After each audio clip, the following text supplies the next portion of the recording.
Hey, true New Jersey, it's the SNL Nerds, the show where two comics from New Jersey nerd out about Saturday Night Live. I'm your co-host, John Trumbull. And I'm your co-host, Darren Patterson. Hey, Darren. Hey, John. How you doing? Doing all right.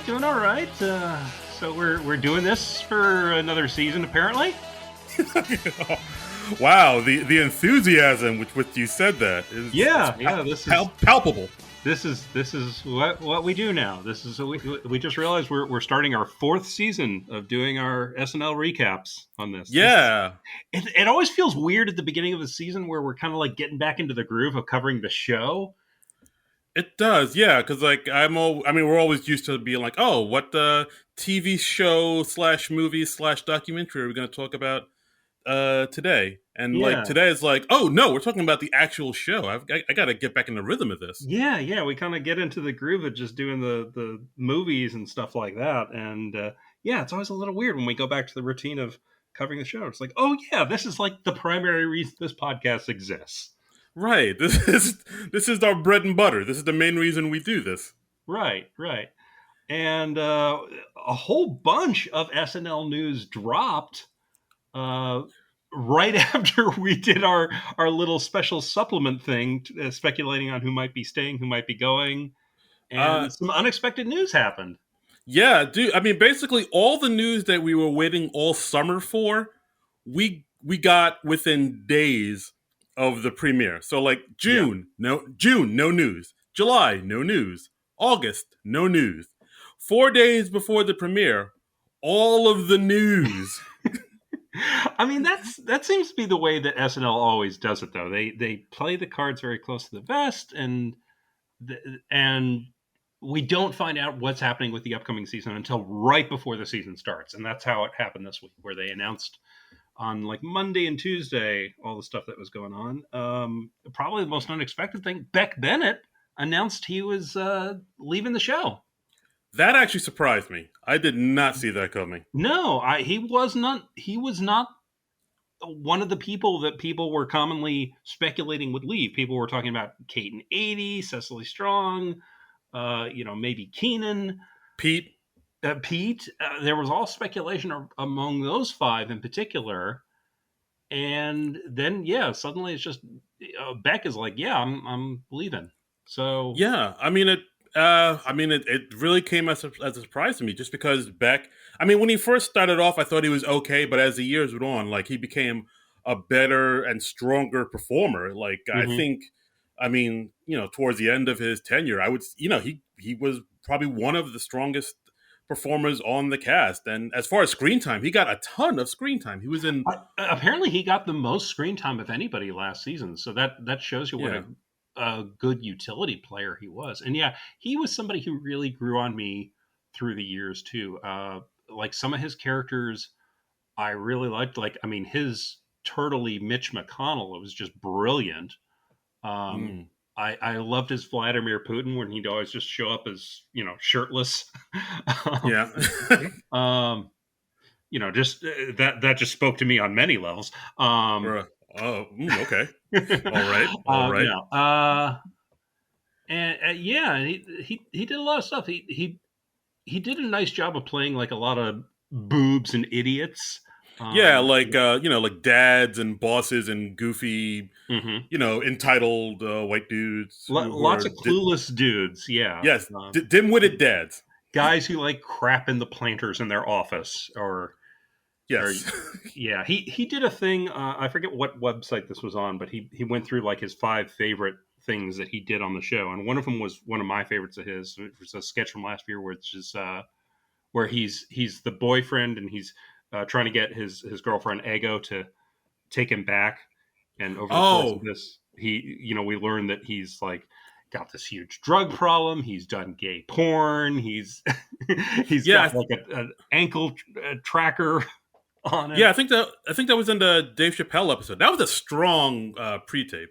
I really liked that one a lot. That was really good. I totally agree with that. So, I mean, he wasn't one of my favorites, but I'm gonna miss him from the show. Yeah. He was on the show 8 years, which is a good long run. 2013 to now, and I think I will miss him, but I mean, at the same time, I that think might. I will miss him. No, I guess I'll. No, I will. I will miss him. I think he was a strong performer. He carved himself a little niche of being, like we said, the dopey dimwit guy, and Yeah. he just became a better, stronger performer throughout the years. And I will miss him. But I think at the same time, it might have been a good that he left now rather than sort of overstayed his welcome type of thing. Yeah, Because like, that's always good. It's also weird, I think, that he leaves and Kyle Mooney stays, because I always thought of those two as kind of a double act. They would partner up a lot, and they went back uh, years. I mean, they did a lot of sketch stuff before they came to SNL together. So yeah, it's like kind of surprising that one leaves and the other stays. yeah, that is weird. I did notice that how like the two of them kind of, they joined the show at the same time and they were buddies and they came in together and now one of them leaves and one of them stays. So what happens to Kyle now? Like it Mhm. seems like he'll be maybe partnered up with Dismukes a little Yeah, bit more. they seem to be like a bit more of a pairing now, and I think that's a good match. Yeah, I agree with that. I could see that happening. It's good. It's good. But Yeah, either way, we here at SNL Nerds, we salute you, Beck Bennett. salute. Yes. Salute. And yeah, we wish you the best, and we look forward to keeping an eye on you and your future projects. Right, and we also learned that Lauren Holt has left the show as well. Just one season, and yeah, she's out of here. She's out. I mean, I'm assuming that she was let go. I guess she just didn't make a big enough impression in her freshman season. That's always too bad when somebody has a brief tenure on the show and they don't really get to make their mark. You know?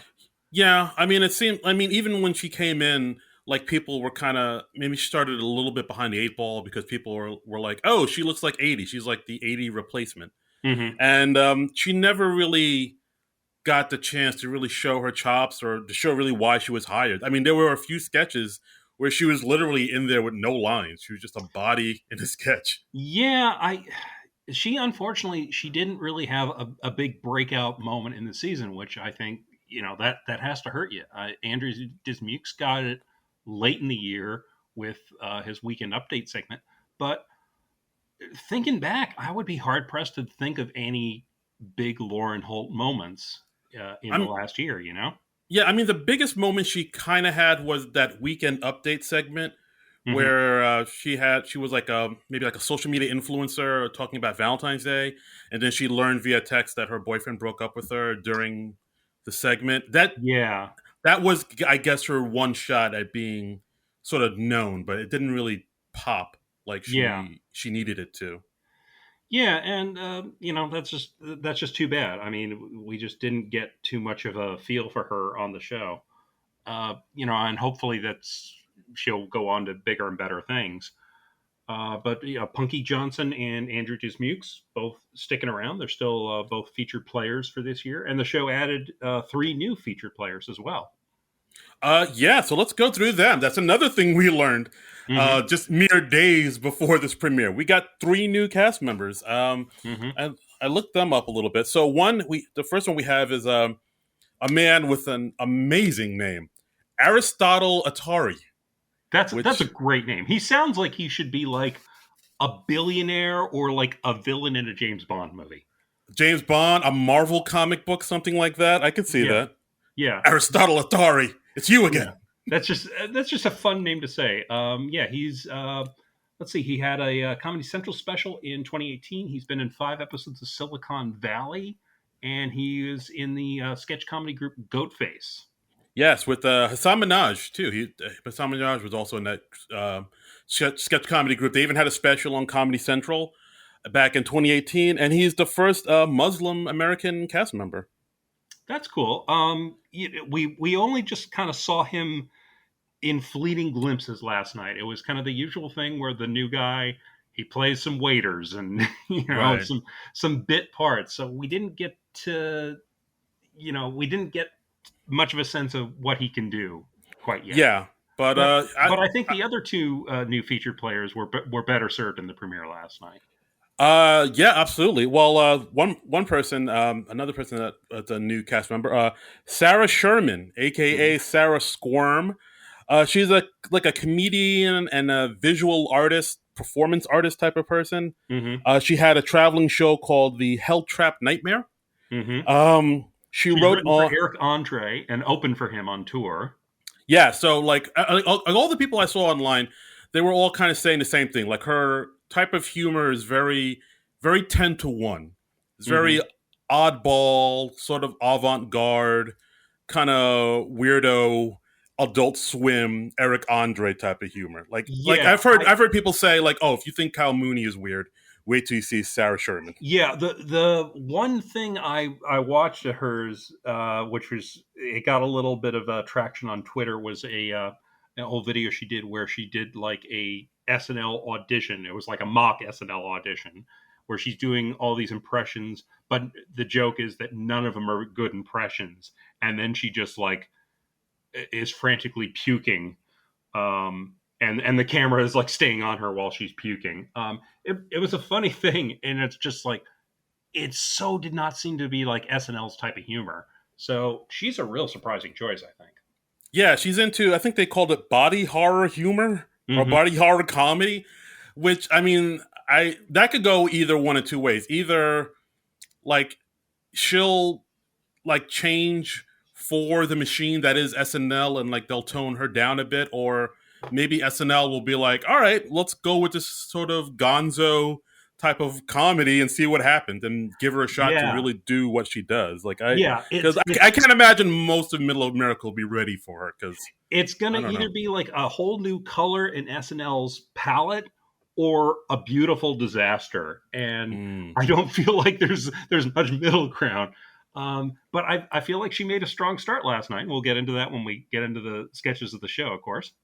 Yeah, and the third cast member who I mean, we'll get into it, but shockingly Mhm. had a good amount of screen time on this episode, Mr. Lot to James. do, Right? lot It to do. Yeah, a lot. I was part of me was like, who is this guy's agent or father? Like, why is yeah, he getting all this screen time? uh, James yeah, Austin Johnson. yeah. He hails from Nashville. He's been in a lot of things. Hail Caesar, Better Call Saul. Um, he had performed in the Los Angeles comedy show Rod Stewart Live, and apparently he's also a big impressionist. We saw his Joe Biden and Larry the Cable Guy impressions in the show last night, and he's also has a Donald Trump impression. Right. But on this podcast, we only recognize the JL Colvan Trump impression. That's That's it. true. We are big J.L. Colvin stands That's when right. it comes to Donald Trump impressions, and just J.L. stands in general. So Absolutely. This is the JL Colvan home. yeah, That's exactly. right. But yeah, I mean, I guess we can touch on it now. But yeah, he had. I mean, have you ever like? All right. I I have mean, never seen a brand new cast member have that much ado on their very first episode, especially not on a season premiere. I mean, dude, that was really exceptional, and it was nice because you immediately get a sense of that person and what they can do, and that was really nice. I wish SNL would approach it like that more often. Just dive right in. they gave him the cold open.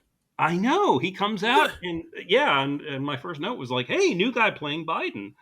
Like my Um, new. I mean, the first thing I saw when I saw him was like, oh, is that who is that? Is that Daryl Hammond? It's Is always Daryl? it always throws you a little bit when there's a brand new person on the show and you don't recognize them instantly because it always takes you a little bit to get used to the new people and you can't necessarily like pick them out on sight. But So yeah, yeah. like once I saw him, I was like, wait, that's not Daryl Hammond. Who is that? Is that new guy that J. Jonah Jameson, whatever his name is? Yeah, I was like, wait, is that Kyle in makeup? What is that? That's definitely not Alex Moffat, who they kind of settled on playing Biden late in the year Yeah, because and we had like, the stunt casting last year with Jim Carrey. oof. So the show really needed a new steady Biden, and I thought Alex Moffat was doing a decent job of it, and I was looking forward to seeing him develop in the role. But I guess the show decided we need somebody new to do this. I guess so. But yeah, like even when I found out, like I looked on Twitter and I saw that, oh no, it's the new guy. My my brain couldn't compute it just because that never. It's like, no, that's not him. That's got It just couldn't because be. He's right at the top of the show. that never happens. You don't give the cold open to a rookie. Mm-hmm. What? It was. I mean, but still, You're like supposed to be playing waiters and hotel concierges and yes, that's your lane. But but either no, way, this was cool. It's nice to get like it felt like a full-fledged introduction to a new person, which I thought was really cool. His Biden I thought was kind of similar to Dana Carvey's Biden. Carvey's done Joe Biden on a few late night talk shows, and I thought it was like real similar vibes to Carvey's take on him. But yeah, it's a strong Biden impression. I feel like the point of view isn't necessarily as developed as it could be, but I think that'll come with time. yeah, it seems like people are having a really hard time sort of nailing down the Biden impression. It He's seems a to be tough really guy to tough. get a fix on, you know? Yeah. He doesn't have like real distinctive rhythms, and personality wise, I don't feel like we as a nation have settled on like, okay, this is what Biden is and what he's about. I mean, the right always tries to play the, oh, he's senile, he's not all there, but I don't think that really gets any traction because, well, it's not really true. Yeah. So It's hard to get a bead on him. Like I don't think anybody, no one's really been able to truly crack the code just yet. I mean, our last president, everybody did just because he was such a cartoon character. But this I mean, there was almost too much to hook onto there. Yeah. No offense, JL. Biden, it's like half cool uncle vibe, half, like, oh, he's old, but he means well, Yeah, absolutely. So yeah, 3 new cast members. Yeah, we'll see how this goes. So far, so good. Mm-hmm. And so we learned all that on like Monday, and yes. then Tuesday we found out that they hired not 1, not 2, but 10 new writers. It's a lot. That's a lot. It's a lot of writers. Mm-hmm. I could run down them real quick. If you have the list, go for it. Yeah, I don't have that handy. They hired Mike DiCenzo, who's a writer on Fallon and wrote on the Emmys. Billy Domino, who wrote on Family Guy. Again, love the name. Yeah, Billy Domino. Oh, Billy Domino. Yeah, that's just fun to say. Oh, Domino. Ben Silva wrote on Last Week Tonight with John Oliver. Jake Nordwind wrote. I couldn't find much on. Yeah, Nordwind, right? Yeah, I didn't find much on him. He wrote on some Quibi show called Your Daily Horoscope. Tisha Kondrat wrote on Archer and Robot Chicken. Vanessa Jackson, A Little Late with Lily Singh, she wrote on. Alex English, who's a guy I kind of know. He's like he's like a New York comic. I'm pretty sure we've had a show or two together, and I think I saw him on one of John Minus's Montclair shows. Oh, that's cool. I saw you had like I think a bit of a Twitter exchange with him. So that's very cool. Congratulations to Alex. Yeah. Like I feel like we kind of sort of know each other, or we definitely know people that know each other. I'm trying big acquaintances working on SNL. I'm basically trying to tell you people that I'm famous. All right, right. But yeah, he's a New York comic, really funny guy, and he was also on an episode of That Damn Michael Che. He wrote on The Rundown with Robin Thede and National Lampoon Radio Hour. But the one I kind of find most interesting is they hired a 3-man sketch comedy group called Please Don't Destroy, consisting of Ben Marshall, John Higgins, and Martin Herlihy. And if those last 2 names sound familiar, well, they should, because Martin is the son of Tim Herlihy, and John is the son of Steve Higgins. Second generation writers. That's funky. We've had second generation cast members before with Abby Elliott, but this, as far as I know, is the first second generation writers that we've had on the show.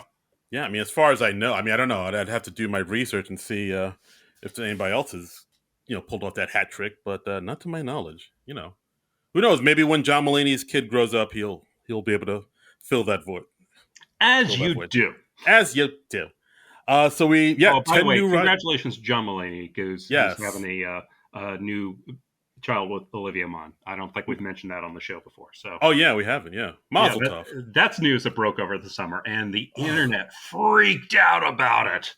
Yeah, because sort of John Mulaney sort of presents himself as one thing, and people sort of saw what was happening to him, and I don't know, maybe it's like people kind of felt betrayed or something, but I don't know. People get into weird social media That relationships was, I with mean, people they it's don't just, know. why are you so invested in a total stranger's marriage that, when you don't know what was going on in it? Um, Yeah, I'm just like, yeah, guys, just take care of your own house, take care of your own world and your own life and exactly. your own Exactly. relationships.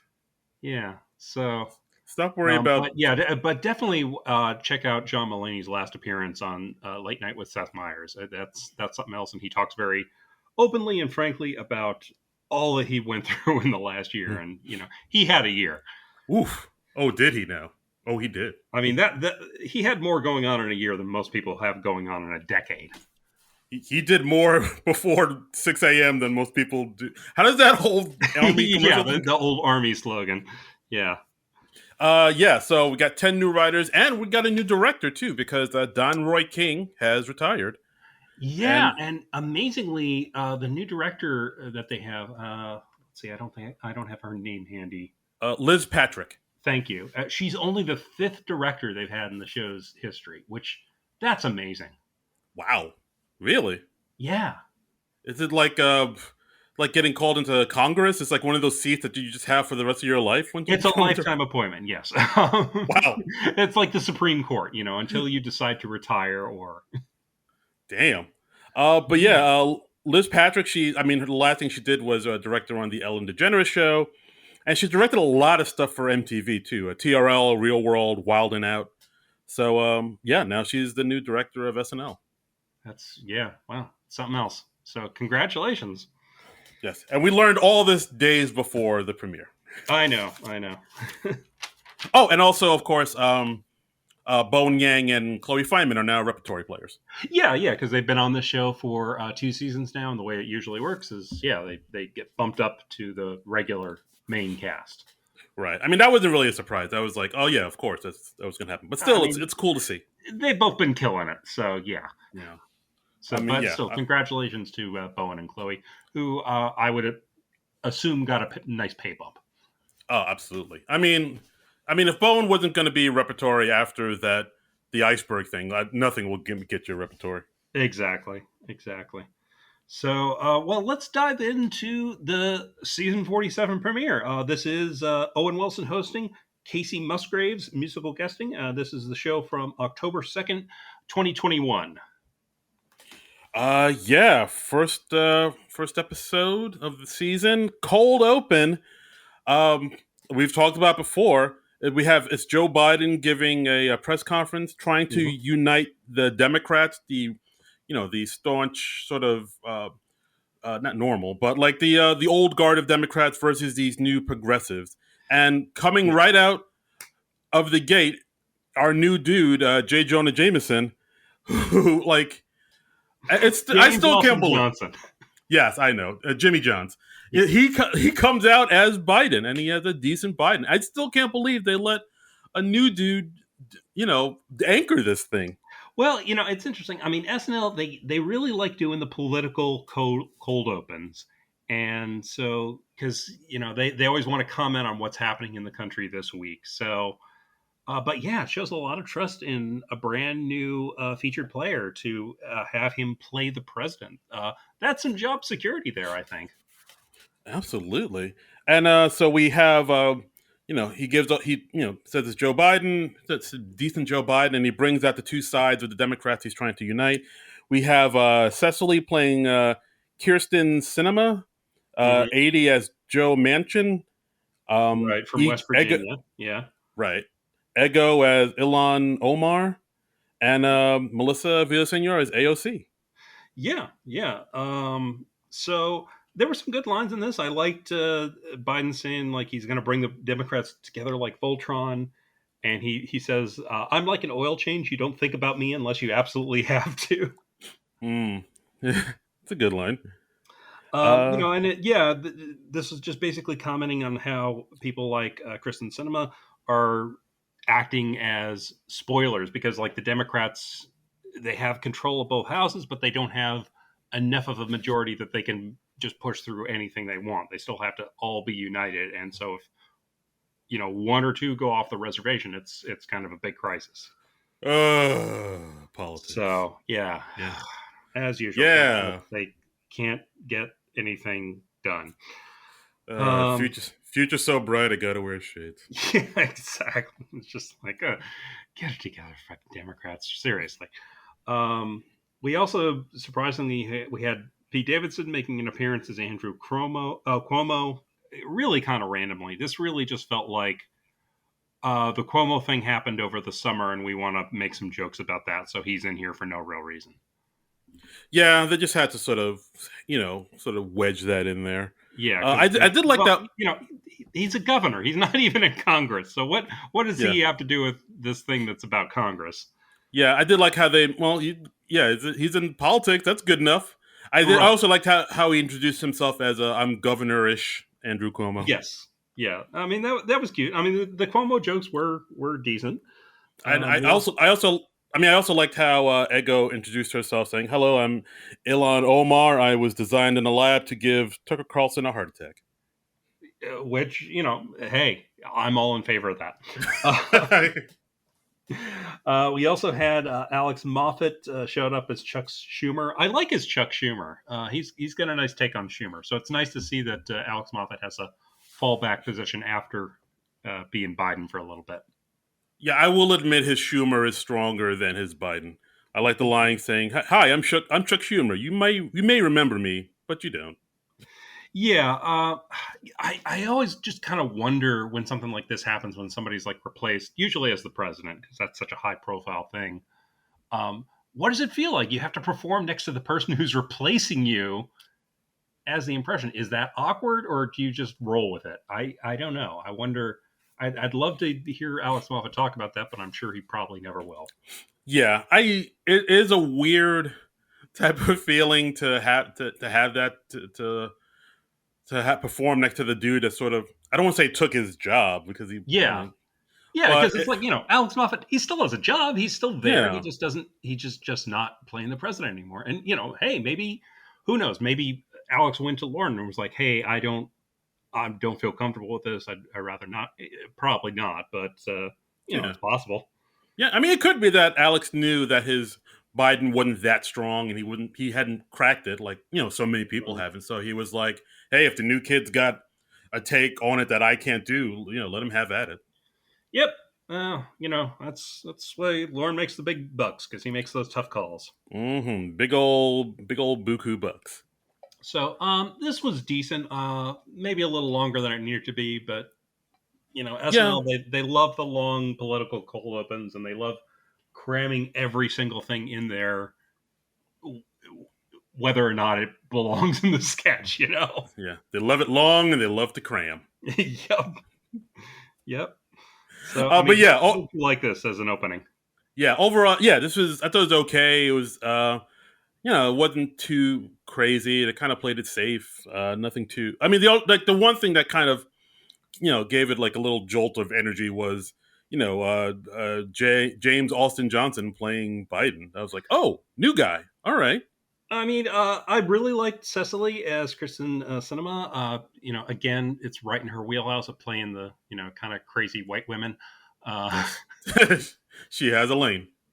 Yeah, and she obviously gets a kick out of that sort of thing. So, it was decent. 80s Joe Manchin, not too different from her Ted Cruz, honestly. It's really all this. Like, I kind of missed the first few minutes of it, so like I missed her introduction. So for a while, I was like, "Oh, is this her Ted Cruz again?" Yeah. Wait, no, it's the haircut's different, so I think it's a different guy. And no beard. Yeah, exactly. Ted Cruz still has the beard, so unfortunately, yeah. But yeah, overall, I thought the cold open was like okay. It's nothing to write home about. Yeah. And they've revamped the opening credits a little bit. It's not really a fully new opening, but it's new-ish. They put in like some added color to the footage, and there are a few new shots here and there. Yeah, it's basically sort of the same as the old one, but yeah, like you said, it's all in color now, and it pops. I dig it. It pops.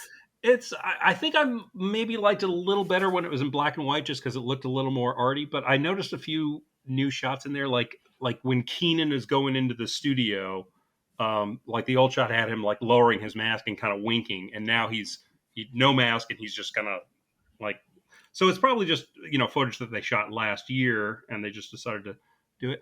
The color, it seemed to be a little symbolic of like maybe the city slowly coming back to life. Mm. You know, Ooh, I didn't even think of that. That was the feeling I got. Oh, It felt right. like, okay, COVID is still happening, so we still got to stick with the masks. Maybe we don't want to send out the message that you shouldn't be wearing masks anymore. But they didn't want to commit to a whole new opening like without masks. That's like that's kind of what it felt like. But they still wanted to give it a little oomph for the new season. Yeah, it's like we don't want to have to do reshoots for this whole thing. Let's just Well, they have had a lot of new beginnings in the last few years.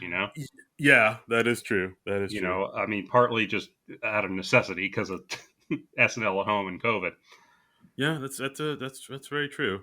So yeah, now we got our monologue. We got Mr. Owen Wilson coming out on stage, confident, wearing a nice, sweet velvet jacket. Yeah. He's. Wow. This was something where, like, the impact of them having a full audience again, really hit me because you could really hear the audience coming out, and they were real happy to be there. Obviously. Yeah. No. Absolutely. Owen looked happy to be there. His brother's in the audience. I wrote down Luke and the other guy, other brother. Yeah. I forgot. Apologies, Andrew Wilson. Lifelong listener of this podcast. But yeah, I just blanked on his name. Yeah. I liked the Owen Wilson monologue. He has this nice laid back, chill kind of vibe, which is it was very nice. It was just kind of easing us into the show, easing us into the new season. I liked how he said, like, when Daniel Day-Lewis retired, all that pressure landed on my shoulders. Yeah, that's right. That's why I knew I had to do Cars 3. Yeah. And he mentioned a review that said that his on-screen persona was like a golden retriever laying next to a fire, and he was like, "Hey, is that the worst thing in the world? To be a golden retriever laying next to a fire?" And yeah. I know everyone comes out saying we got a great show, but is it? Maybe we don't. And is that the worst thing in the world? I don't know. It's all right. Hey. Yeah, I just, I dig his vibe. He's, I liked he just threw in at the end, like the mention, like that he has a gambling problem. Yeah, those little jabs he threw in.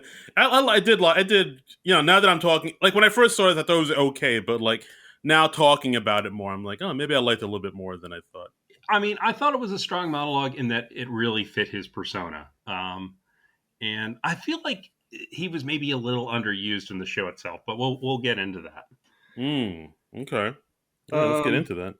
Okay, so next we have our first sketch, which was on YouTube under Women's Talk Show. This was a show called The Talking, which is kind of sort of like The View. What? I didn't get that. I didn't get those vibes at all. Women, they're talking. It's 11:30 in the morning. Yeah, women be talking. Women be talking. Am I right? Yes, we had 80, Cecily, Ego, and who was the fourth? Was it? It was Melissa, right? Heidi. Excuse me. Yeah, so the joke is there. Owen Wilson comes in as a doctor who comes on. He's like, "Hey, I've got your COVID test results, and we have to pull you off the show right now." And they're like, "Oh, do we have to do this on air?" And he's like, "Yeah, we have to be on TV for HIPAA reasons. We either can't tell anybody or we have to tell everybody." Yeah. I don't know. I thought the sketch was okay. It didn't. Yeah. It didn't really. I don't know. I mean, I guess it didn't really. This was like playing off of something that happened on The View in the last week or two, I think it was, where they actually pulled off a couple of the hosts because they had false positives on COVID tests. Right, exactly. I watched this and I was like, "Oh, God damn it! Am I gonna have to look up that clip for The View now to like fully get this?" Are you gonna make me watch The View SNL? Really? For shame on you. I thought it was a little weird that they did it as like a fictionalized version of The View instead of just actually doing The View. I mean, but Yeah, that was weird too. Like they didn't just just do the View. Just say you're Joy Behar, you're the whoever else, and just do yeah, that. But yeah. yeah. I mean, I don't know. This sketch really, I thought it was okay, but didn't really kind of go anywhere really. I And thought it was okay. It moved fast enough, which I liked. It didn't you know, belabor the point or didn't overstay its welcome, which I always yeah, like. I I I don't did know if like. it's strong enough to lead off the show with, but Yeah, I agree with you. Like I thought it was funny that like Cecily's character got pulled off because not because she has COVID, she has HPV. yeah, yeah. And then we're just left with Ego by herself in the studio, and she's like, okay." Yeah, again, they had some cool lines. Like when Owen's asking 80, he's like, okay, number of sexual partners, and she's like, well, one, of course. And he's like, oh, that's not what I have here.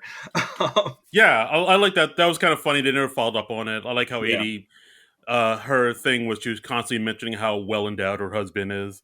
I was like, all right. right.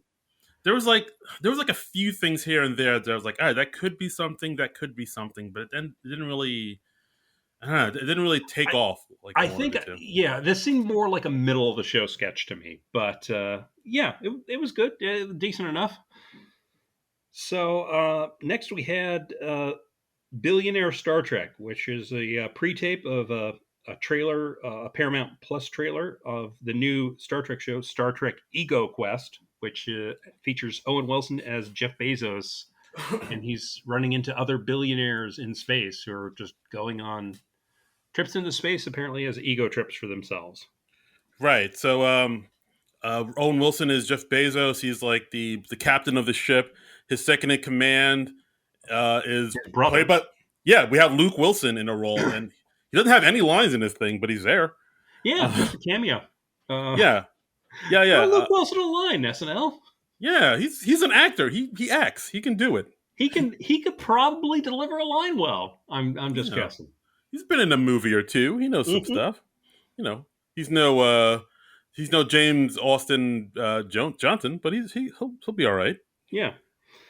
Um, But we also had Alex Moffat popping up as Richard Branson, and then towards the end, Mikey Day popping up as Elon Musk, right. who's like the evil billionaire who's like aiming photon torpedoes at them, Right. which He's like Khan. yeah, I guess so. I guess so. Oh, I like a con, but on the spectrum. So right. So like Khan. yeah, Yeah, and of course they also threw in a jab about how Bezos treats his Amazon employees, where they have Keenan, beamed aboard, delivering him a package, and of course Jeff Bezos just takes the package and sends him on his way, and and gives Keenan him says, a "Hey, Gatorade bottle to pee in. right, exactly." So Which supposedly is a thing that they've made Amazon employees do because they folks working in their warehouse just work like dogs apparently. yeah, it's every time I order something from Amazon, I'm like, oh, I feel You guilty feel that about this. liberal guilt kicking A in. little bit, a little bit. Yeah, I'm like, oh, I yeah, should, I should donate money to a cause or something for yeah, for, exactly. for ordering But this. it's so nice to get it the next day. It is, I know, but I was like, I should have. Oh, this ain't right. I should donate to Red Yeah, Cross or something yeah, I for hear you. wanting to get this bag of coffee sent to my house or whatever.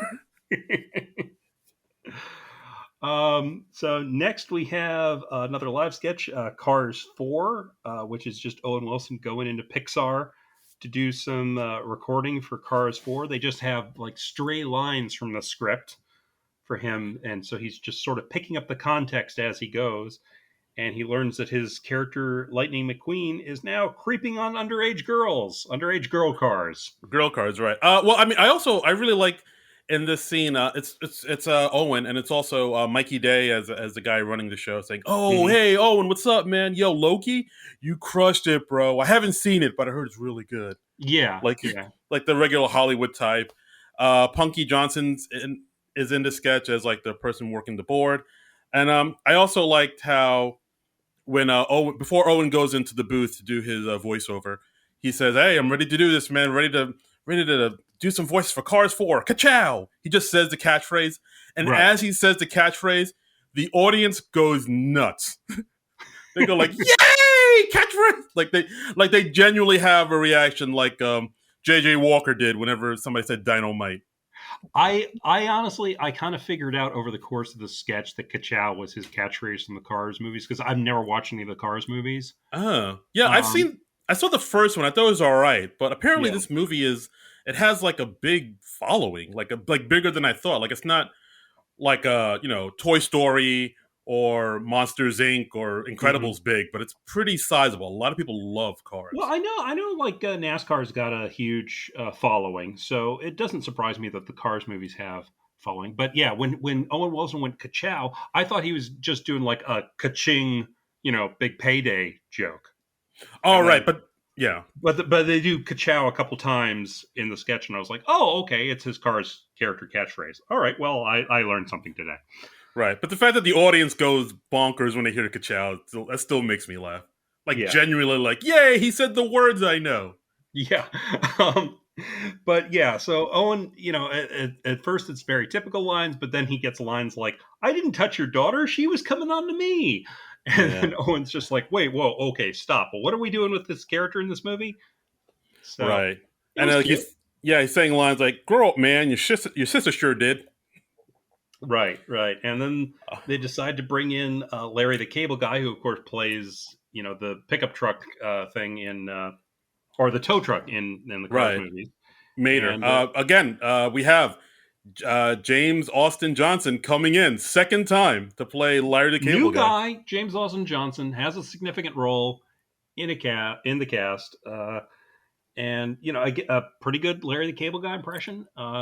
Here, uh, Larry is he's very surprised to discover that Lightning McQueen is calling him the R word, and the Pixar people like try to play it off like, "Oh no, no, no, the R word is Rusty," and Owen Wilson says, "No, well, I mean, I see the actual R word in the script here," Mhm. so Yeah, and then it's like, oh no, just all right. So if you're not comfortable with that, just keep going.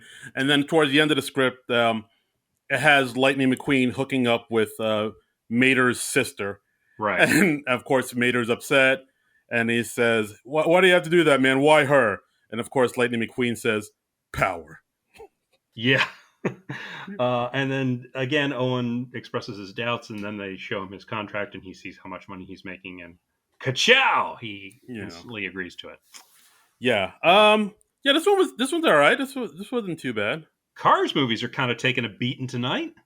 Kinda, yeah. Yeah, I mean, they just outright imply twice that Owen Wilson just does those movies for a cash grab, and I wonder how the Pixar people reacted to that. Yeah. I'm sure somebody at Disney is like, "Hey, did we clear this? Yeah. I don't remember doing that." But No, I mean this was cute. Didn't blow me away, but it was cute. yeah, I'm with you. This was cute. Yeah. So next we have school board meeting, which is a middle school board discussing their COVID policy. And as most community meetings go in the age of COVID, it goes off the rails very quickly. Yeah, apparently when you open the doors to everybody in the community, you get everybody in the community, and Yeah. some of those people in the community are a bit. Insane. There it is. Okay, there it is. Yeah, so this was another just kind of rapid fire sketch. Everybody coming in playing different type of loony. We have Cecily as a vaccine conspiracy theorist.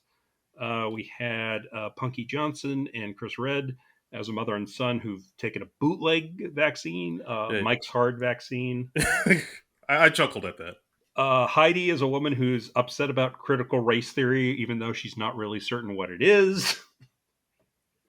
Mm-hmm. Mikey Day as a guy who's taken uh, the horse medication, and he's like, "Oh, that's no side effects." And then they cut to his bearded son. Was that Mikey's real son? It might have been. I got to look into that. I wouldn't Yeah, be I don't surprised. know. I don't know his son's face well enough to recognize him with a fake beard. So, Yeah, it's like, oh, they're gonna let his son stay up this late to be in the show. well, tip of the hat to whoever that child actor was. All right. Owen Wilson played an earth science teacher who thought instead of separating students, he was supposed to segregate his students. Yes. So he's had all his students segregated for a couple of weeks. Yeah, And then that's he comes back later on and he says, "Do I have to get rid of this? Because the students seem to kind of like it."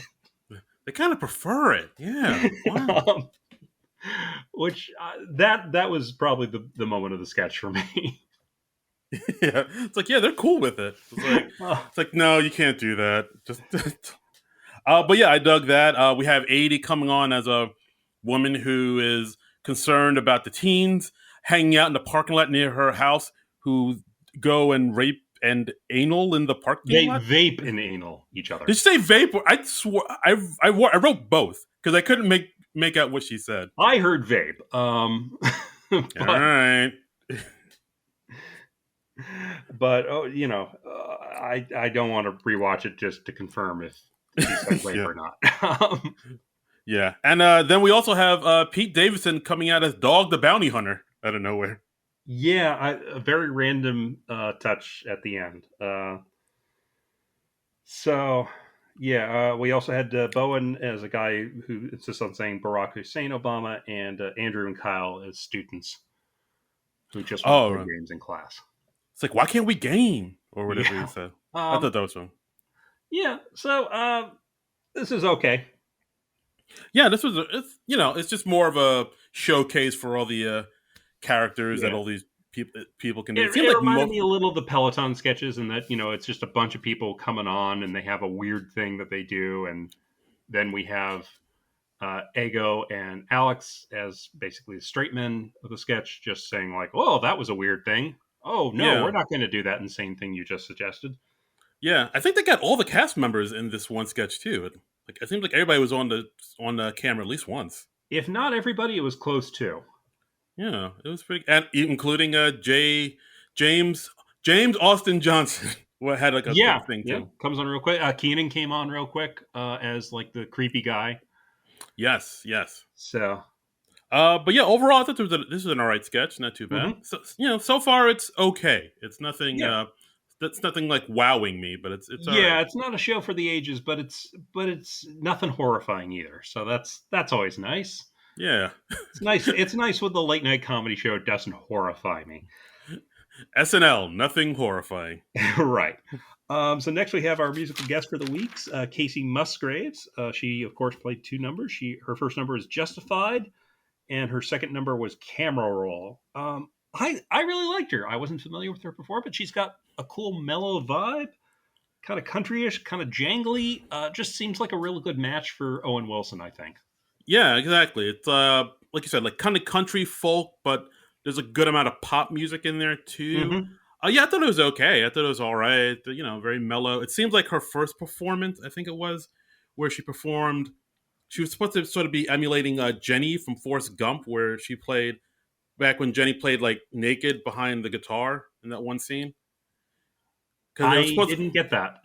I mean, was that's what I see behind a guitar, because I feel like I would have noticed that. No, I please same, but like I think she was wearing like a flesh colored outfit, and I think that was supposed to be a nod to that, which I did not. I didn't catch that, but like apparently I didn't get that at all. But okay.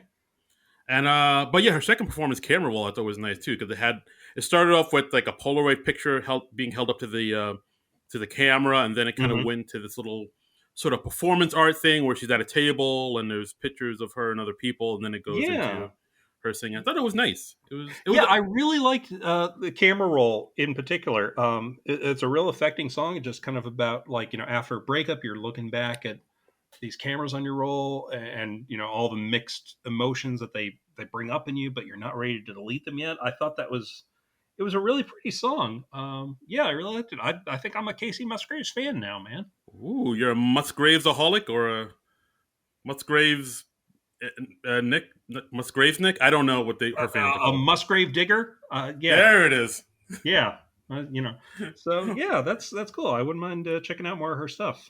She was cool. Yeah, I thought it was nice and pleasant. Exactly, exactly. Next we have a weekend update with Colin Just and Michael Che.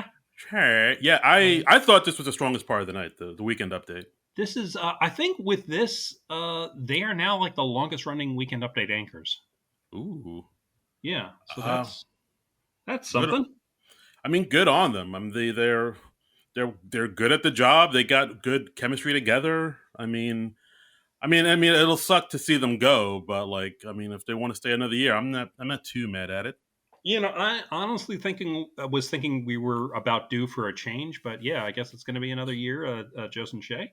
Um, so that's fine. I thought it got off to a slow start because Colin just basically comes right out at the beginning and says like, "Hey, it's tough to do jokes about infrastructure, so just pretend to be excited for the next joke." I was just like, "Okay, you're just straight up saying your opening jokes aren't very good," which that is a choice for the season premiere. Colin Jost. It's like, hey, we're trying, man. We tried. I don't know. Um, Just go. It gets better as the night goes on. We swear. I was like, hey, maybe if your jokes aren't that strong, maybe bury them a little deeper into the newscast or don't do them. Yeah. We had a deadline, man. I don't know. I just thought that was weird. Um, we had Michael J making some R. Kelly jokes. Uh, I have them written down because like I thought yeah, these were just spectacular. yeah, R. Kelly found guilty of sex trafficking, but won't be sentenced until next May because his lawyer successfully negotiated one more school year. yeah, and Groans from the audience. which I'm sure is one of Michael Che's favorite reactions. He also said there's a debate about whether R. Kelly's song should be removed from streaming services, and he says streaming is basically what got him into trouble in the first place. Which, Even again, bigger groans from the audience, and Michael Che just chuckles at it all. yeah, I mean, he just some men just love to see the world burn, and Michael Che Yeah. is one of those men. Indeed, Master Wayne. And then we had Ego Nordum coming on as talking about what we call missing white woman syndrome, where a white woman tragically disappears or is murdered or something, and then it's just you just hear about it on the media for weeks and weeks and weeks. And so she comes on as a black woman who's been missing for 10 years, which is that's a good way to do it, man. Yeah, absolutely. I mean, this whole sort of syndrome, like, it kind of reminded me of. Did you ever see Patrice O'Neill's special, Mm-hmm. Elephant in the Room? Yeah, yeah, He made a joke about this exact same thing back when that special came out, where he's talking about how, white women are just more valued in society or in society's eyes, which is a yeah, very controversial thing to say. But then he kind of talked about it, saying, "Oh yeah, there was that one dude that killed that one woman in the Bahamas," and like people in the audience said, "Oh yeah, Natalie Holloway. I know Natalie Holloway." mm-hmm. And then he was like, "Yeah, but then he also killed another person in Peru. What's her name?" And no one knew it. And he was like, "Exactly." Right.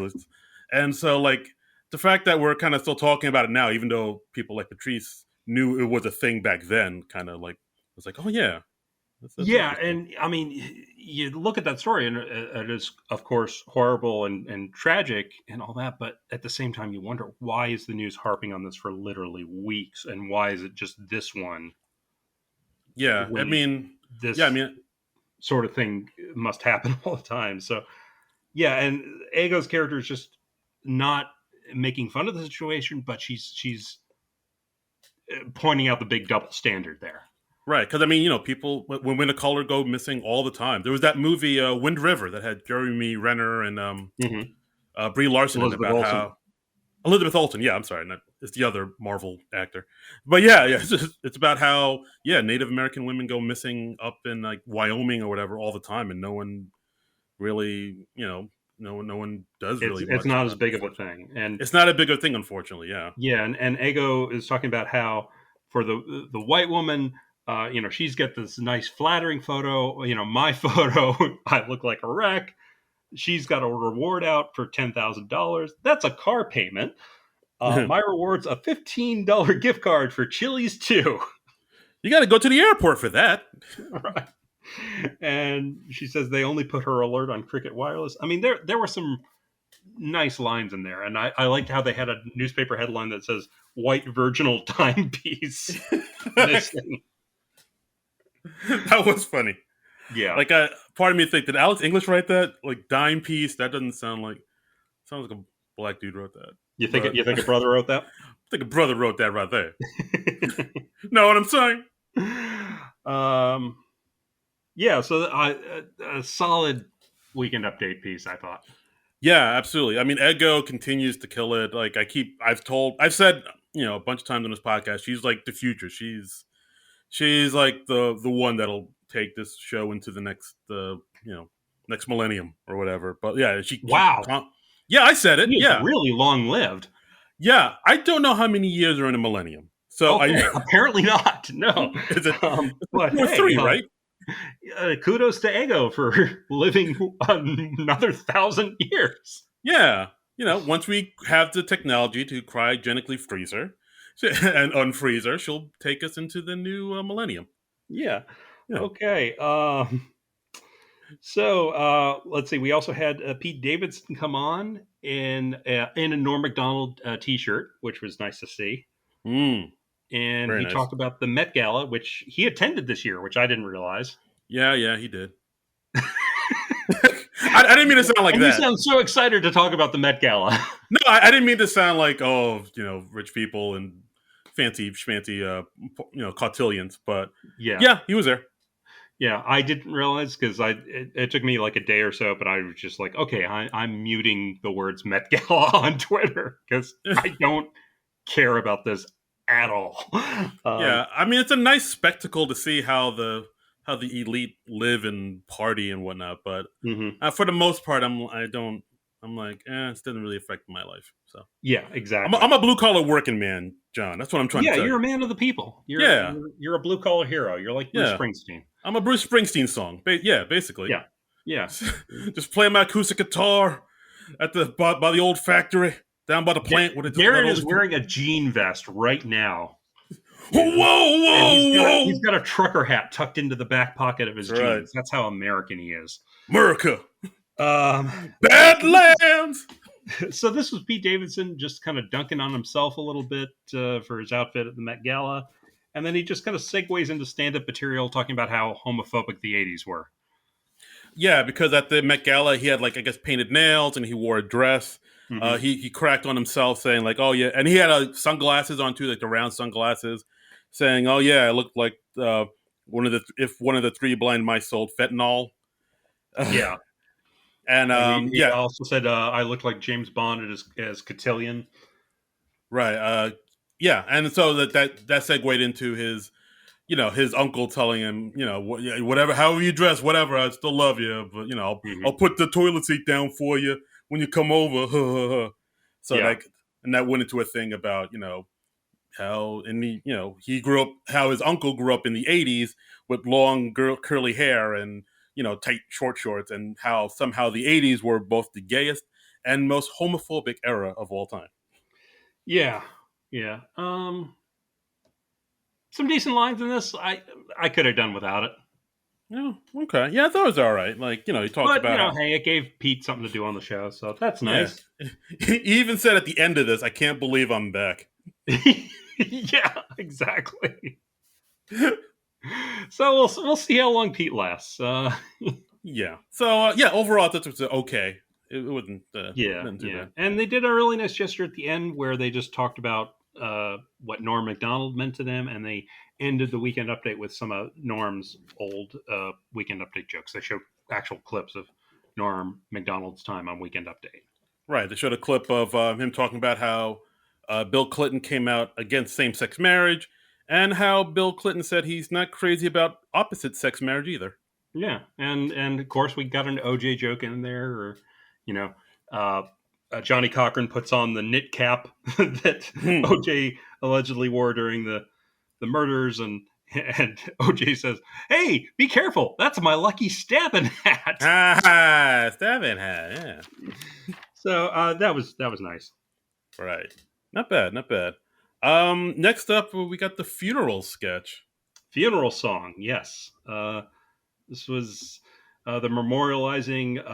Well, Heidi plays her in photographs. They're memorializing their grandmother Miriam Lewis, and they have Keenan come out as singer LeVar B. Burton, who sings her all-time favorite song, "I Believe I Can Fly," Yeah, which leads to a debate about whether we should be playing an R. Kelly song at her funeral.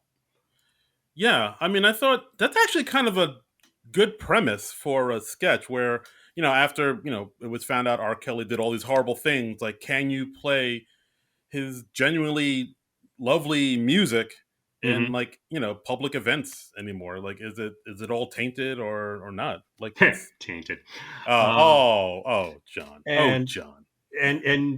we had the people debating if well, did she even know about this aspect? And then they start playing a montage of her with all these problematic celebrities like Louis CK, Trump, Kevin Spacey, Bill Cosby. Yeah, And somebody even says, go three ahead. of those people. What was it? What did you say? Go ahead. No, I was just going to mention how three of the people in the names you mentioned have hosted SNL multiple times. Spacey and oh yeah, Donald Trump has hosted twice, hasn't he? I Yeah, blocked those out of my memory. and CK too. Yeah, no, I mean CK, of course. CK was he hosted 4 times. He was just on the verge of becoming a 5-timer. Verge. And he was a really good host. I'll say it. Don't think he's going to host again. But Yeah, I. Mm. but yeah, he was a good host. I really liked him. And, and I liked when they got to the picture of Bill Cosby. They were like, okay, that's way too recent. Uh, I thought this was all right. I thought it was a really weird choice to have Keenan have like just a silly name where he's explaining that he's LeVar B. Burton and the B is very important for legal reasons. I didn't think that was necessary. I thought it was just a weird distraction from the main theme of the sketch. Yeah, this one kind of meandered a little bit for me. It was just kind of going from. It seemed like a bunch of different ideas kind of smashed together, but no really. Like, Yeah. I don't know. I didn't know what it was trying to say. Basically. Yeah, I thought it was just like, oh, if we're gonna bring Keenan on, he has to have like this weird character hook, even though it has nothing to do with the rest of the sketch. And I thought that was just a weird distraction. So Yeah, yeah, yeah, that's true. I wish his character was less developed, is what I'm saying. Wow, wow, wow, wow, sir, wow. But Well, yeah, I thought Keenan's this. been on the show for a long time. You gotta let him play a thankless part once in a while. It doesn't always have to be all about Keenan. Fair enough. Where's the Um, lie? Yeah, okay, so next we have NFL on Fox, and again, it's the James Austin Johnson Renaissance. yeah, It's basically a twofer with him and Owen Wilson yeah, as sportscasters during a football game, and they're describing Fox's new show, Crazy House. yeah. I mean, I think this would hit more if you're somebody who watches, football games Mm-hmm. on Fox. If you're into the Yes, footballings, yes, because I mean, a few times. I mean, we're not big sports dudes, but a few times I do watch, football on TV. I do know that they do that little thing at the during yeah, with sports. the little animated thing popping up at the bottom of the screen, and they're just kind of getting the plug for the new show in during the slow moments of the game. Right. And yeah, I mean it just kind of hits on that over and over again. Doesn't really escalate or really go anywhere. Like Well, it had Owen's character kind of just kind of trying to figure out what the premise of the show was and sort of questioning the premise of this sitcom Crazy House. And he's like, oh, so there's a Muppet in there too? And wait, they're fighting for social justice? And oh, it's a house owned by a guy named Crazy. So he's just kind of gradually figuring it out as they go. Uh, it was cute. Not much else. yeah, I mean Yeah. Stacey Abrams is in it at one point. I think at one point Heidi, who plays a reporter, is saying, "Oh, Stacey Abrams there with a Muppet? What's it's like basically the whole NFL thing kind of becomes more intrigued about this show Crazy House, this fictional show. Right. But it doesn't. I don't know. It felt And like it was I'm missed. honestly, I'm so not a football guy. I'm assuming that James and Owen they were playing real sportscasters, but I'm not positive on that. I know Heidi was playing a real person. She was playing Aaron Andrews, Yes, who I've heard of. yes. But yeah, I do believe that. I'll look it up. But yeah, I'm pretty sure they're playing real life Yeah, I'm like football ninety folks. percent sure because it seemed like James Austin Johnson was doing an impression, and that seems to be his main thing is like he's an Uh, impressionist guy. He's like the new Daryl Hammond, I guess. yeah. All right. So he was playing Joe Buck, and Owen was Troy Aikman. Oh, okay. Well, I've heard of both of them, so I guess I just didn't catch their names in the sketch. Right, right. Yeah, I mean, it was at the bottom of the sketch, but they never say their name, so Uh huh. you have to really be paying attention. Right. Right. But yeah, the sketch I thought was okay. Nothing really write home about. Okay is kind of a recurring theme in this. It is, isn't it? we we're very lukewarm. I feel like we're very Luke Yeah. Wilson warm on this show on Mm. this episode. Wow. Wow, Wow. but maybe that's the vibe they were doing. Maybe they Yeah, were yeah. just doing a laid back Owen Wilson thing. Like, hey, it's the season premiere, but we don't have to go all out. Yeah, man. We That's don't cool. have to bring our A game. A B minus game is totally okay. B is passing, man. Yeah, yeah, That's a passing absolutely. grade. Nobody's going to question you earning a B minus. That doesn't raise any concern. So, Oh, last sketch of wow. the evening, we have Mailing testing service. yes. This was they're shooting a commercial. This is new cast member Sarah Sherman with newish cast member Andrew Dismukes. They're playing a married couple who are doctors, and they're doing mail-in stool testing. Right. This was an interesting sketch too because it's basically Owen Wilson and just all the newer cast members. It's like you said, Hmm. Sarah, who's brand new, right out the box. Aristotle, who's a handsome man. I'm gonna say it right now, he's He is very chiseled features. Just right. square jaw. Yeah, very classically handsome dude. My man is He was beautiful. playing like the clapper guy, a very thankless role. What you expect like the brand new cast members to be playing. Exactly. And Andrew Dismukes, who is new-ish, Hmm. and Owen Wilson, the host. I was like, oh, this one I felt like had a different energy just because it was like the new cast members, and then like I was like, oh, we'll get to see what they can bring to this, what they're all about. Yeah, this was. I mean, we're in 10-1 land now, so it's time to bring out the weird stuff, and this definitely lived up to that. The reputation of, the sketches you do at the end of the night, where they talk about how you mail in your stool for us to test it for diseases, but we're not going to play with it. We're not. We're just going to take it out, test it for diseases, then that thing's going right in the trash. They're just assuring everyone that they're not going to do weird stuff with our stool so much that you start questioning, are they going to do weird stuff with my stool? Right. So then Owen talks to them is like, hey, yeah, maybe don't don't hit it so hard that you're not definitely not going to do stuff with the stool. And then they No. do Oh, another take. right. Okay. And then they do it like, well, maybe we will. You just don't know. Yeah. And then yeah, the whole sketch is basically about that, how they may or may not play with your stool. Yeah. Um, I actually like this sketch quite a bit. I really liked it. I thought it was funny. I thought they played their characters well. I like that they're playing them with like these New York accents for no real Right, right. reason, just for character work. It really felt like it was a kind of a declaration, like move over, Kyle Mooney. Like 10-1 is now Sarah Squirm's spot on the show. I'm going to do It, the weird stuff at the end of the show now. it seems like it. She's thrown down the gauntlet. Yeah, and I also liked seeing uh, Sarah do like a little high five with Andrew and Aristotle at the end of the sketch as they were fading out. Yeah, yeah, that was nice. So That was, that yeah, was, that was a neat touch, because that has to be very meaningful to be in your first big sketch in your first SNL. And I'm just sorry that Aristotle didn't get more to do on the aired show.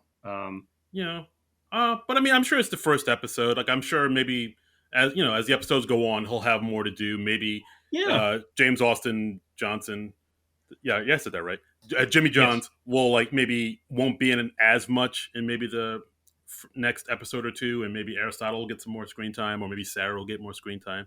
Yeah, I'm I'd just like to hoping get a they'll. feel for Aristotle. I mean, I feel like I got a feel for both Sarah and especially James. Yeah. Oh Um, yes, absolutely. Like he's. so yeah, so I just want to see what Aristotle's about, you know. Yeah. No. Absolutely. I totally agree. But yeah, I dug this sketch. This might be my favorite sketch of the night. This might be it. Mhm. And Uh. after that, before the good nights, we had a quick title card, just noting the passing of Herbert Schlosser, who it's probably a name you don't know, but he was president of NBC from 1974 to 78, and he was the guy who basically suggested the creation of Saturday Night Live. He had a February 1975 memo that proposed a new variety show to replace weekend reruns of Johnny Carson's Tonight Show. Uh, his memo suggested the show be called Saturday Night, that it should air at 11:30, and that if possible, the show should be done live. They should seek to get different hosts. It would be a variety show, he wrote, but it would have certain Hmm. characteristics. It should be young and bright. It should have a distinctive look, a distinctive set, and a distinctive sound. We should attempt to use the show to develop new television personalities. He also said the show should be filmed in Studio 8H at 30 Rockefeller Plaza. So, Interesting. yeah, so he was the guy who worked with Dick Ebersol, and they recruited Lorne Michaels to create SNL. But I mean, that's so he's pretty seminal in the creation of Saturday Night Live, just suggesting the basic format of the show. Yeah. I mean, he planted the seed. It sounds like. Yeah, yeah. So, yeah, he passed away back in August at age 95. Oh my goodness, that's Woo. a good long life. That's a. So, yeah, so that's very nice that they remembered him and his role in the show. Right. So yeah, R.I.P. Herbert Schlosser. And Yes. yeah, that's the episode. Then we have the all the cast members come out, giving their goodbyes. We see Hmm. Colin Jost holding up a cue card saying "We'll miss you, Ken," Yes, which I didn't know what that was about at the time, but did a little research. Apparently, that's a nod to Ken Among, who was a supervising producer at SNL, who's been there since the '80s, since like '87, and that's he's amazing. recent. Yeah, and he recently retired. So, Yeah. "We'll miss you, Ken" was a little nod to Mr. Ken Among. Yeah, yeah. He started as an associate producer and worked his way up the ranks. It says his work at SNL. I'm reading this from Entertainment Weekly. His work at SNL includes not only the weekly shows, but also pretty much all the holiday, anniversary, cast member, and election specials throughout the years. And he also helped supervise two of 30 Rock's live shows in 2010 and 2012. So that's Yeah. amazing. It's really amazing, like how long tenured some of the crew members are on SNL. You know, Yeah. It's like a Supreme Court. Like I said, once you're in, you're in. they hang on to people forever. And you know, we should also just give a shout out to our friend Wally Fairstein, wonderfully lettered cue card that Colin was holding up. Yes. Shout out to Wally. Well done, sir. Tip of We the hat. love you, Wally. Yeah, and Um, I also noticed that 80 was wearing an IATSE shirt too, which I guess is that was showing really her. nice. Yeah, she's showing her support for the crews that are still discussing a strike, I believe. Yeah. Yeah, I mean, I know tons of people that are in that group, the Hmm. IATSE. I think some are even in the non-productive family, that people we know. Uh And huh. yeah, it's getting tense. It's like, just because all these streaming services are making all these shows, are making all this money, but the people that actually do the grunt work and help them create this thing that's making them all this money, they're not really seeing any much of that money. So Yeah, it's no, a I mean, bummer. and the excuse the studios use is like, "Oh, this is such a new media, we haven't figured it out." And it's like, look, streaming's been around for a while. Figure it the f Yeah, out and like give them their due.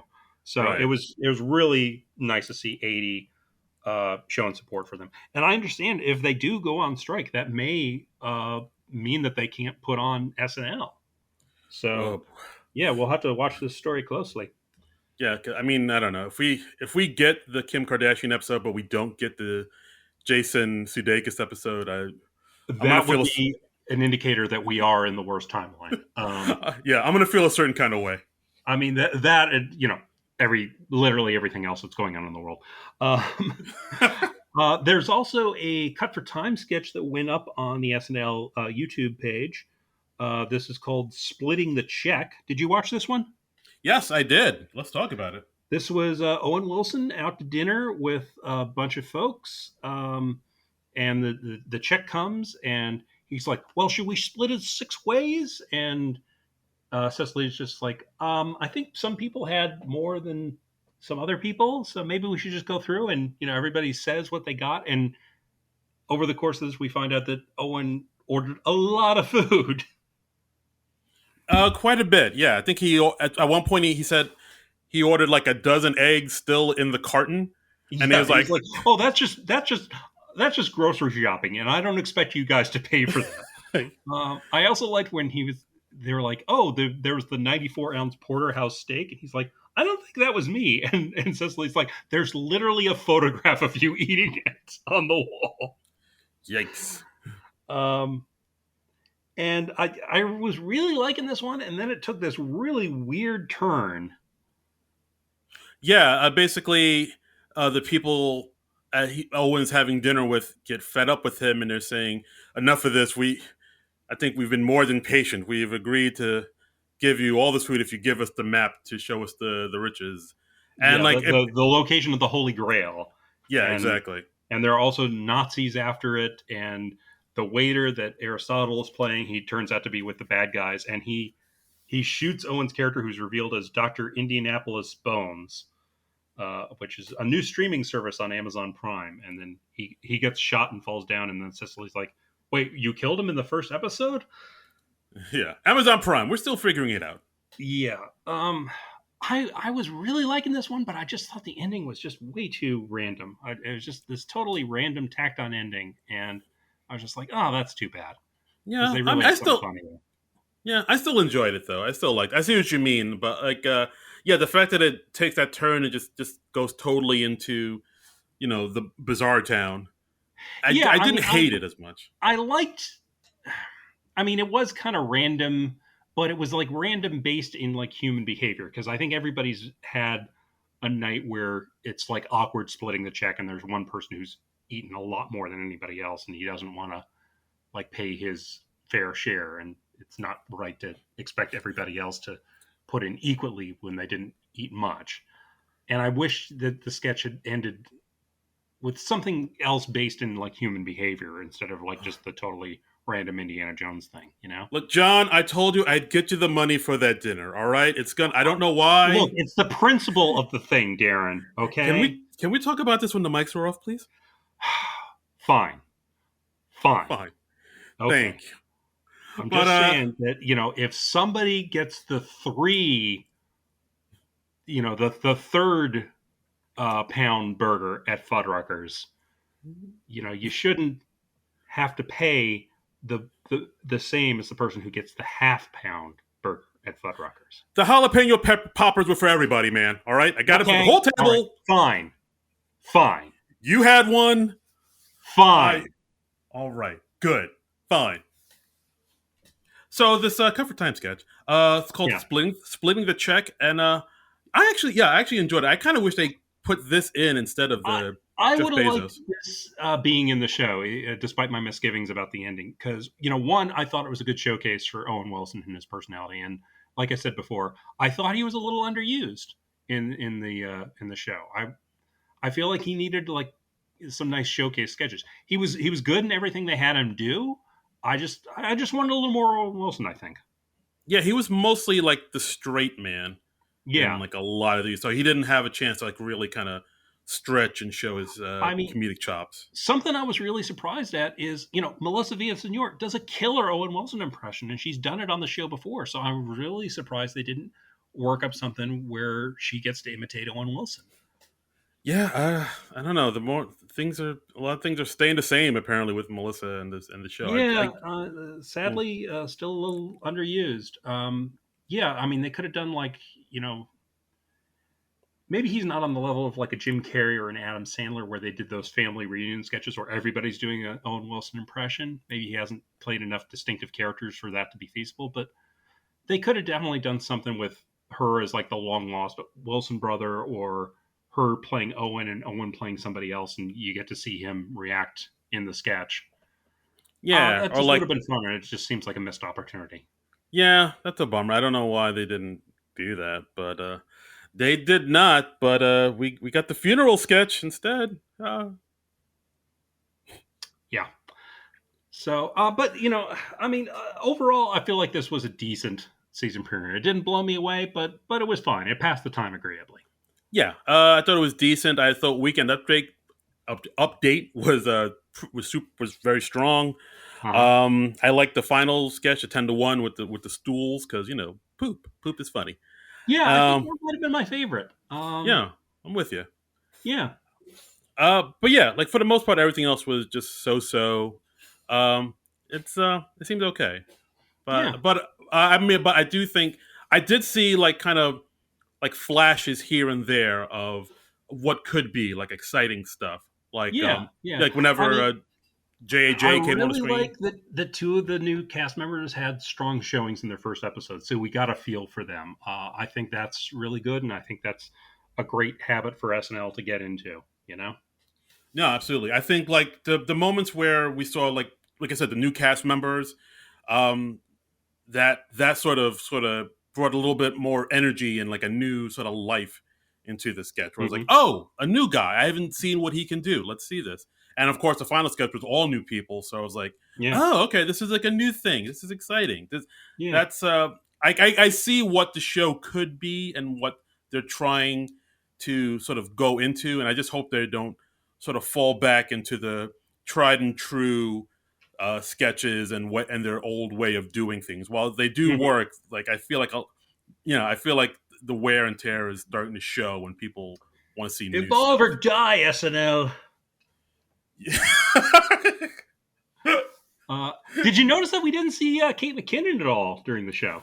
We did not. I think she's in Australia shooting that Tiger King movie, isn't she? Oh, really? Okay. I believe Interesting. so. I So maybe believe we'll be she's missing her for a few weeks. maybe. I believe she's in Australia shooting the Tiger King thing, but I don't hold me to that. And honestly, I love Kate McKinnon. I still think she's one of the strongest people, if not the strongest person on the show. I don't think I really missed her for this episode. I thought they carried on quite well without her. It wasn't until later I read like, oh yeah, Kate McKinnon wasn't there. I was like, oh yeah, she wasn't, was she? So She was not, but she'll be back soon. So mhm. yay! So And next week we have uh, Kim well, how about Kardashian West yeah? and Halsey. Um, Mm, am I a bad person for like kind of hoping that Kim Kardashian West sprains her ankle or something, and Halsey just has to step in and play everything? uh, Does that make I me a bad person? I hmm I mean, I I'm not wishing like a permanent injury on her, just like a sprained ankle or something, so she can't do the show. dude, this sounds like some Jeff Galooly shit. Are you? What are you saying? Okay. Well, what's Galooly doing these days? He probably needs a gig, right? Uh, Right? reach out to him, Venmo. It's probably tough for that guy to get a job. I would imagine. Galooly, I got a job for you. Who would hire Jeff Galooly, and what would you hire him to do? I want to Google that dude now. Watch me find out he's on Cameo or something. That would be hilarious. Uh, but yeah, I mean, as far as this next week's episode, I'm looking forward to Halsey.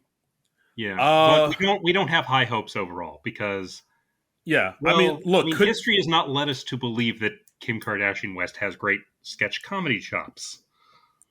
yeah, could she surprise us all and be charming and you know, she can riff off the cuff. Yes, that could happen. Do I think it's It is, likely to happen? Uh, no. mm, But I this is the thing we have to get through to eventually get to the Jason Sudeikis episode. right. We gotta eat our vegetables before we can have sweet ice cream desserts. Right, right. You can't have figgy pudding unless we eat our meat. Exactly.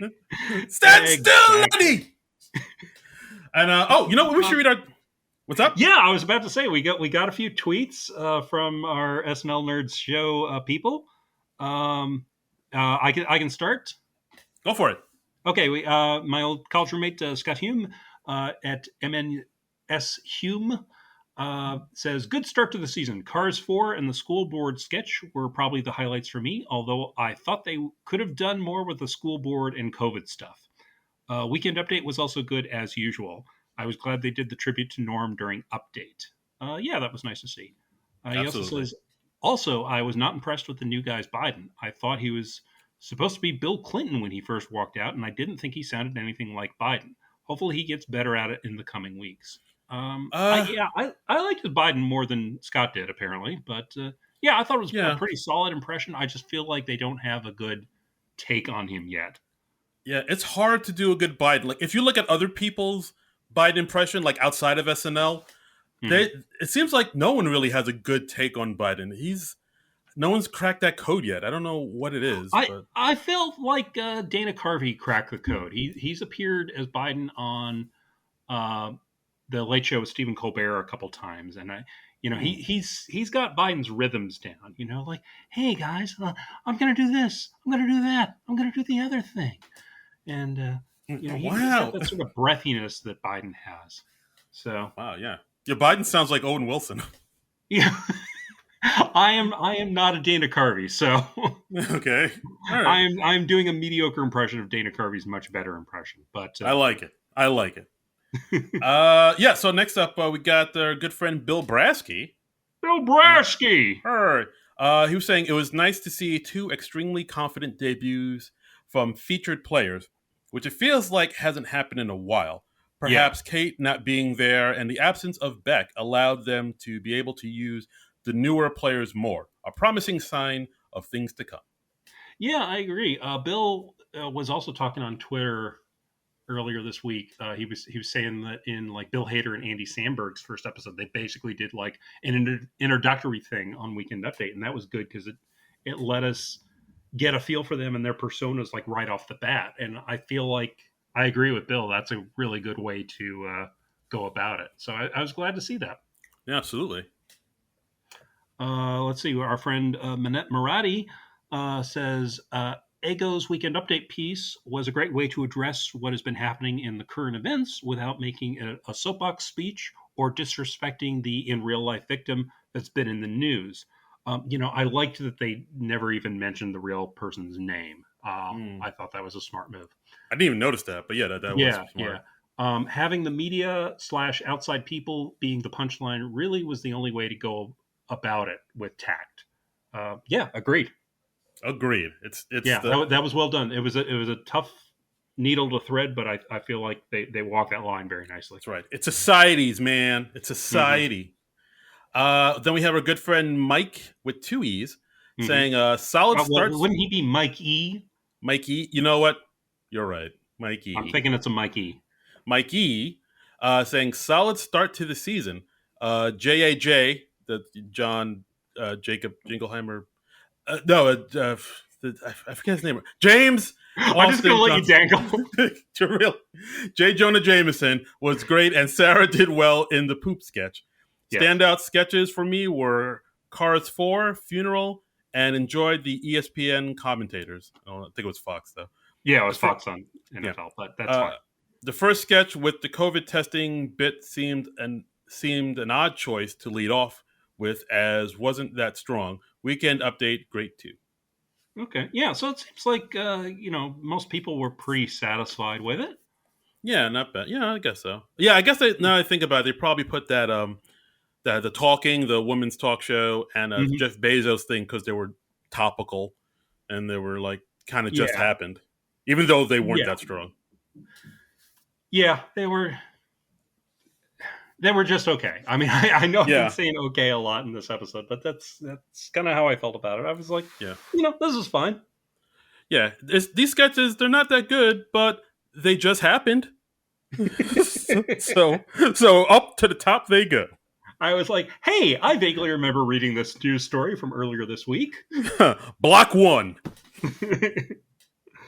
So yeah, we'll see what they do with Kim Kardashian West. I guess we're probably gonna get some Kanye jokes. I yeah, I'd bet the farm that we're gonna get some Kanye jokes. Yeah, because they're divorced now. I don't know why she's keeping the West.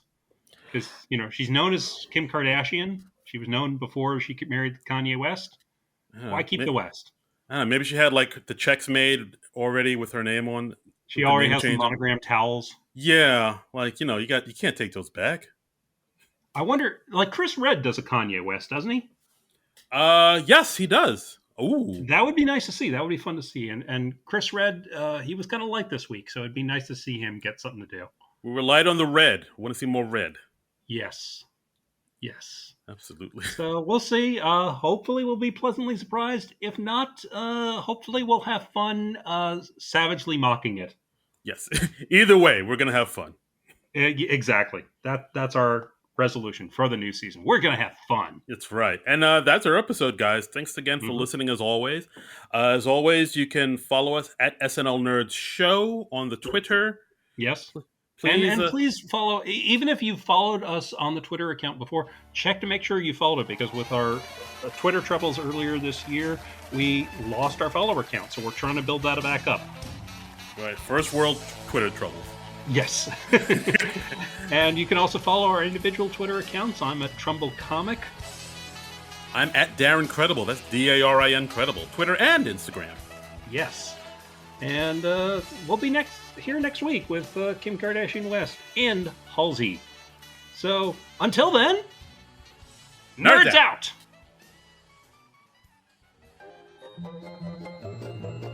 This has been a non-productive media presentation. Executive producer Frank Hablawi.